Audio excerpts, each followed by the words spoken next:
नमस्कार साथियों, एक बार फिर स्वागत है आप सभी के अपने यूट्यूब चैनल ए के एच डी क्लासेज में। इस वीडियो में हम साइंस यानी कि विज्ञान से जुड़े हुए जो है महत्वपूर्ण अगर बात करें तो 50 जो है प्रश्नों को कवर करने वाले हैं, जो कि एमसीक्यू होने वाले हैं। तो जिनका भी एग्जाम जो है फरवरी में है, वो सभी बच्चे जो है अगर बात करें आरआरबी ग्रुप डी की तैयारी कर रहे हैं तो बिल्कुल वीडियो को लास्ट तक देखेंगे। फरवरी वाले विशेष तौर पर ध्यान देंगे। जो महत्वपूर्ण प्रश्न जो है बिल्कुल अगर बात करें तो ग्राउंड जो है रिपीटिंग के अनुसार जो है अगर यहाँ पे प्रश्न तैयार किए गए हैं, कैसे प्रश्न अब तक पूछे गए पेपर में, बिल्कुल उन्हीं के बेस पे प्रश्न जो है तैयार किए गए हैं। वीडियो इंपॉर्टेंट होगी, इसलिए वीडियो को लास्ट तक जरूर देखिएगा। चलिए पहले प्रश्न की हम लोग बात कर लेते हैं। तो कहा जा रहा है कि बल की इकाई क्या है। तो बिल्कुल अगर आपको आंसर पता है तो आप जो है कमेंट बॉक्स में बताते हुए चल सकते हैं और अपना जो है यहाँ पे टेस्ट लगा सकते हैं कि कितने प्रश्न आप 50 में से सही कर पा रहे हैं। तो बल की जो है इकाई की बात यहाँ पे की गई है, तो बिल्कुल न्यूटन वाले यहाँ पे बिल्कुल राइट हो जाएंगे। बल की इकाई जो है न्यूटन है। अगला प्रश्न है कि न्यूटन के दूसरे नियम के अनुसार बल का सूत्र क्या है। न्यूटन के दूसरे नियम के अनुसार बल के सूत्र की बात करेंगे तो यह हो जाता है द्रव्यमान मल्टीप्लाई त्वरण। ऑप्शन नंबर क्या होगा, तो बिल्कुल बी ध्यान रखना है। अगर हम बात करें तो F is equal M multiply A यहाँ पे राइट हो जाएगा। अगला प्रश्न है कि एक डायन कितने न्यूटन के बराबर होता है। अगर एक डायन की हम बात करते हैं तो ध्यान रखिएगा, यह जो है 10⁻⁵ न्यूटन के बराबर होता है। ऑप्शन नंबर सी हो जाएगा। और नंबर है एक न्यूटन में कितने डायन होते हैं। एक न्यूटन में यहाँ पे पूछा गया, बिल्कुल उसका उल्टा हो गया है। तो बिल्कुल ऑप्शन ए हो जाएगा कि 10⁵ एक न्यूटन में 10⁵ जो है डायन होता है। अगला प्रश्न है कि किसी वस्तु में विद्युत आवेश की उपस्थिति पहचानने के लिए किस उपकरण का प्रयोग किया जाता है। इलेक्ट्रिक चार्ज को जो है पहचानने के लिए किस जो है उपकरण का उपयोग होता है, तो इसके लिए ध्यान रखिएगा इलेक्ट्रोस्कोप की जो है उपयोग यहाँ पे की जाती है। ऑप्शन बी हो जाएगा। 6 नंबर है कि इंद्रधनुष का बनना प्रकाश की किस घटना का उदाहरण है।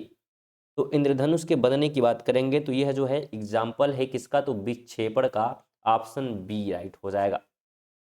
7 है कि इंद्रधनुष के निर्माण में कौन सी प्रक्रियाएं शामिल होती हैं। तो इंद्रधनुष के निर्माण में अगर बात करते हैं तो अपवर्तन, पूर्ण आंतरिक परिवर्तन और विक्षेपण, तो ये सभी चीजें जो है शामिल होंगी। ऑप्शन डी हो जाएगा। 8 नंबर है कि न्यूटन के गति के कितने नियम थे। न्यूटन के गति के कितने नियम थे। तो न्यूटन के जो है गति की बात करेंगे तो 3 नियम थे। ऑप्शन बी हो जाएगा। 9 नंबर है कि गति के पहले समीकरण यानी कि v equal you plus A T को किस नाम से जाना जाता है। पहले समीकरण की बात की गई है तो इसे ध्यान रखिएगा, वेग समय संबंध को जो है यहाँ पे इस नाम से भी जाना जाता है। तो ऑप्शन नंबर बी इसका राइट हो जाएगा। अगला प्रश्न है कि गति के दूसरे जो है समीकरण है कि S is equal U T plus 1/2 AT² को क्या कहा जाता है। अगर गति के दूसरे जो है समीकरण की बात करेंगे, इसे जो है स्थिति समय संबंध के रूप में क्या है जानते हैं। ऑप्शन बी हो जाएगा। थर्ड नंबर सॉरी 11 नंबर अगर बात करें तो कह रहा है कि गति के तीसरे समीकरण यानी कि v² - u² इक्वल A2AS क्या दर्शाती है। तो अगर इसकी बात करेंगे तो ध्यान रखिएगा, यह जो है वेग किसको, तो बिल्कुल वेग स्थिति संबंध को दर्शाती है। Option C. अगला प्रश्न है कि जनरेटर एक ऐसा उपकरण है जो डैश को डैश में परिवर्तित करता है। जनरेटर की बात की गई है, जो ऐसा उपकरण है जो डैश को डैश में परिवर्तित करता है। तो ये ध्यान रखिएगा, यांत्रिक ऊर्जा को विद्युत ऊर्जा में परिवर्तित करने का काम करता है जनरेटर। ऑप्शन बी राइट हो जाएगा। कठिन है कि बैटरी रासायनिक ऊर्जा को किसमें परिवर्तित करती है। तो अगर बैटरी की बात करेंगे तो यह जो है रासायनिक ऊर्जा को विद्युत ऊर्जा में परिवर्तित करता है। C option. 14 है कि प्रकाश वर्ष किसकी इकाई है। लाइट ईयर की बात करेंगे तो यह जो है दूरी की इकाई है। C option. 15 नंबर है कि एक प्रकाश वर्ष का मान मीटर में कितना होता है। एक प्रकाश वर्ष का मान मीटर में जो है यहाँ पे पूछा गया है, तो यह होता है 9.46 गुणे 10⁻15 मीटर। Option B. 16 नंबर है कि दूरी मापने की सबसे बड़ी इकाई कौन सी है। दूरी मापने की सबसे बड़ी इकाई की बात करेंगे तो पारसेक है। क्या है, पारसेक। अगला प्रश्न है कि एक जो है पारसेक कितने प्रकाश वर्ष के बराबर होता है। तो अगर हम 1 पारसेक की बात करेंगे तो ये जो है 3.26 प्रकाश वर्ष के बराबर होता है। ऑप्शन ए हो जाएगा। 18 है कि एमसीबी का पूर्ण रूप यानी कि फुल फॉर्म क्या है? तो अगर एमसीबी की जो है फुल फॉर्म की बात करेंगे तो miniature circuit breaker. Option number क्या होगा? तो बिल्कुल बी हो जाएगा, मिनिएटर सर्किट ब्रेकर। अगला प्रश्न है कि ईईजी का प्रयोग किस अंग की गतिविधि जांचने के लिए किया जाता है? ईईजी का उपयोग जो है किस अंग की गतिविधि को जांचने के लिए होता है? तो इसका उपयोग होता है मस्तिष्क की गतिविधि को जांचने के लिए, ब्रेन के लिए। 20 है कि ईजीसी का संबंध शरीर के किस अंग से है? इलेक्ट्रोकार्डी कार्डियोग्राफी की बात यहाँ पे की गई, कार्डियोग्राफ है। तो शरीर के जो है बात करेंगे तो संबंध शरीर के किस अंग से जो है इसका है? तो इसका संबंध है हृदय से, सी ऑप्शन। अगला प्रश्न है कि निम्नलिखित में से कौन सा उपकरण आर्किमिडीज के सिद्धांत पर आधारित नहीं है? लैक्टोमीटर है, हाइड्रोमीटर है, पनडुब्बी है या हवाई जहाज के पंख है? इसमें कौन जो है आर्किमिडीज के सिद्धांत पर आधारित नहीं है की बात की गई है? तो डी वाला हो जाएगा कि हवाई जहाज के पंख है, यानी एरोप्लेन विंग्स की बात यहाँ पे करेंगे तो ये जो है आर्किमिड के सिद्धांत पे नहीं है।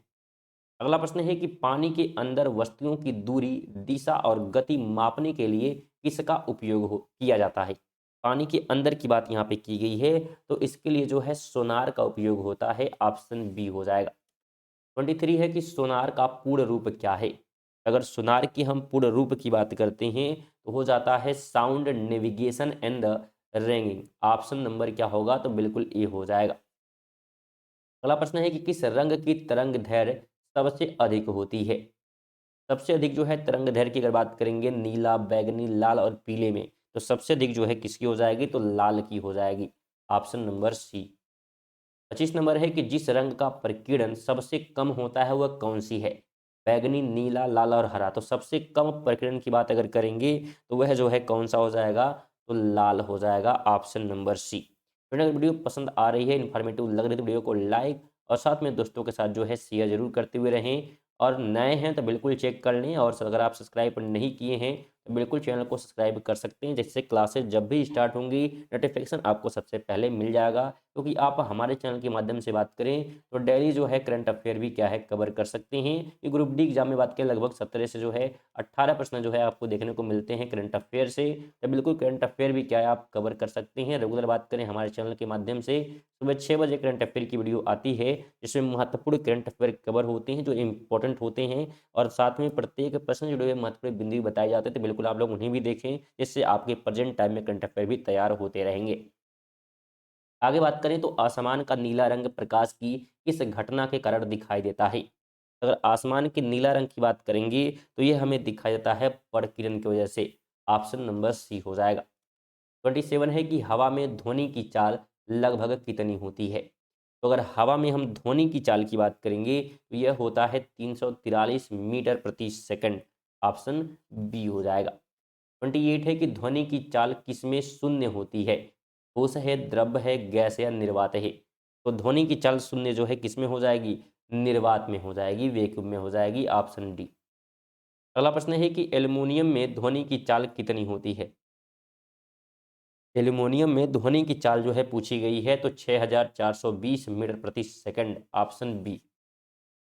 30 नंबर है कि वायु की गति मापने के लिए किस उपकरण का उपयोग किया जाता है?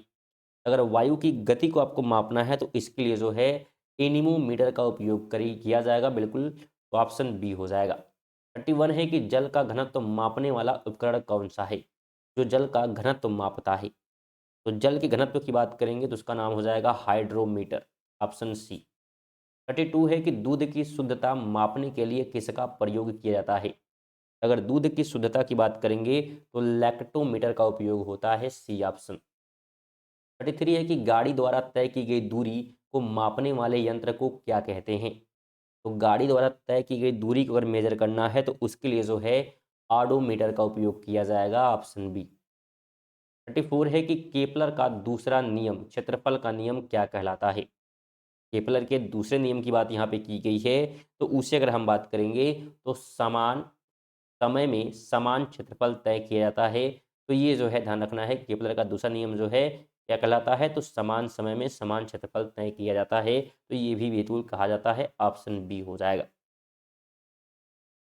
आगे बात करते हैं, तो गुरुत्वाकर्षण का नियम किसने दिया था? तो गुरुत्वाकर्षण के नियम की बात करेंगे तो न्यूटन के द्वारा दिया गया, ऑप्शन सी। 36 है कि गुरुत्वाकर्षण नियतांक जी का मान 6.67 गुणे 10⁻⁻11 किस वैज्ञानिक ने दिया था? तो ये मान जो है अगर बात करें तो ये दिया गया था हेनरी कैवेडिश के द्वारा, ऑप्शन बी हो जाएगा। 37 है कि तरल पदार्थों में होने वाले घर्षण बल को क्या कहा जाता है? तो तरल पदार्थों में होने वाले घर्षण की बात करेंगे तो उन्हें जो है श्यानता कहते हैं, ऑप्शन बी। 38 है कि निम्नलिखित में से किसकी श्यानता सबसे अधिक होती है? पानी है, शहद है, तेल है, वायु है। तो सबसे अधिक श्यानता की बात करेंगे तो ऑप्शन में शहद की हो जाएगी, ऑप्शन बी। अगला प्रश्न है कि टेलीविजन के रिमोट में किस प्रकार की तरंगों का उपयोग किया जाता है? तो टेलीविजन के रिमोट की बात करेंगे जिसमें जो है अवरक्त तरंगों का उपयोग होता है, ऑप्शन सी। 40 नंबर है कि विद्युत चुंबकीय तरंगों में सबसे कम तरंगदैर्घ्य किसकी होती है? विद्युत चुंबकीय तरंगों में सबसे कम तरंगदैर्घ्य की अगर हम बात करेंगे तो यह किसकी हो जाएगी? तो ये हो जाएगी गामा किरणों की, ऑप्शन नंबर सी। 41 नंबर है कि एक्सरे की खोज किसने की? तो एक्सरे की खोज जो है ध्यान रखिएगा रोंटजन के द्वारा की गई थी, बी ऑप्शन। 42 नंबर है कि मनुष्य के शरीर का सामान्य तापमान 37 डिग्री सेल्सियस फ़ारेनहाइट में कितना होता है? अगर फ़ारेनहाइट में बात की जाएगी तो ये हो जाएगा 98 दशमलव जो है 6 डिग्री जो है फ़ारेनहाइट, ऑप्शन बी। 40 नंबर है कि बिजली के बल्ब में प्रकाश देने वाले पतले तार को क्या कहते हैं? बिजली के बल्ब में प्रकाश देने वाले पतले अगर तार की हम बात करेंगे तो उसे जो है फिलामेंट कहा जाता है, ऑप्शन बी। अगला प्रश्न है कि बल्ब का फिलामेंट किस धातु का बना होता है? तो बल्ब का अगर फिलामेंट की बात करेंगे तो है जो है टंगस्टन का बना होता है, ऑप्शन सी हो जाएगा। 45 नंबर है कि टंगस्टन का गलनांक लगभग कितना होता है? तो टंगस्टन का जो गलनांक है ये 3380 डिग्री सेल्सियस होता है, सी ऑप्शन। 46 नंबर है कि दृश्य प्रकाश के किस रंग की आवृत्ति सबसे अधिक होती है? दृश्य प्रकाश की किस रंग की आवृत्ति सबसे अधिक होगी? लाल है, पीला है, बैगनी है, हरा है। तो राइट ऑप्शन क्या होगा? तो राइट ऑप्शन सी हो जाएगा, बैगनी, वायलेट। आगे बढ़ते हैं, कहा जा रहा है कि इलेक्ट्रिक स्विच बनाने के लिए किस प्लास्टिक का उपयोग किया जाता है? अगर प्लास्टिक बात की जा रही है इलेक्ट्रिक स्विच के लिए तो यहाँ पे उपयोग जो है होता है तो बैकेलाइट प्लास्टिक का, ऑप्शन सी। लेकिन अगर आप इन प्रश्नों का पीडीएफ प्राप्त करना चाहते हैं तो पीडीएफ आप प्राप्त कर सकते हैं हमारे टेलीग्राम के माध्यम से। अगर आप टेलीग्राम से नहीं जुड़े हैं तो इसका लिंक आपको डिस्क्रिप्शन में देखने को मिल जाएगा या कमेंट बॉक्स में, जिस पे आप क्लिक करके फ्री में जो है टेलीग्राम को ज्वाइन कर सकते हैं और इसका पीडीएफ प्राप्त कर सकते हैं। आगे बात करेंगे तो एक कैरेट सोने का मान कितने मिलीग्राम के बराबर होता है? तो एक कैरेट अगर सोने की बात करेंगे तो ये जो है 200 मिलीग्राम के बराबर होगा, ऑप्शन बी। अगला प्रश्न है कि पीतल किन दो धातुओं का मिश्रण है? अगर हम ब्रास की बात करें, पीतल की बात करें तो यह जो है मिक्सचर होता है किसका? तो तांबा का और जस्ता का, ऑप्शन नंबर बी हो जाएगा। 50 नंबर है कि चुंबकीय फ्लक्स की इकाई क्या है? तो चुंबकीय फ्लक्स की जो इकाई होती है वेबर होती है, ऑप्शन सी हो जाएगा। वैसे हमारे 50 जो है प्रश्न, अगर आप टेस्ट दिए हैं तो कितने प्रश्न 50 में से सही किए हैं बिल्कुल कमेंट करें। वीडियो साथ साथ में वीडियो आपको कैसी लगी भी कमेंट कर दीजिएगा और पसंद आई होगी तो वीडियो को लाइक कर दीजिएगा। साथ में आप सभी से निवेदन रहेगी कि जितने लोग वीडियो को देख रहे हैं कि एक ही लोग को जरूर शेयर कर देंगे और नए होंगे तो बिल्कुल चैनल को सब्सक्राइब कर लीजिएगा, जिससे कि आपको जो है जब भी क्लासेस स्टार्ट हों नोटिफिकेशन सबसे पहले मिलती रहे। तो जरूर चेक कर लें कि आप सब्सक्राइब किए हैं कि नहीं, और किए हैं तो बेल आइकन को ऑल पर सेट किए हैं कि नहीं, वो जरूर चेक कर लीजिएगा। ठीक है, चलिए इसी के साथ जो है मिलते हैं अगली वीडियो में, तब तक के लिए जय हिंद, वंदे मातरम।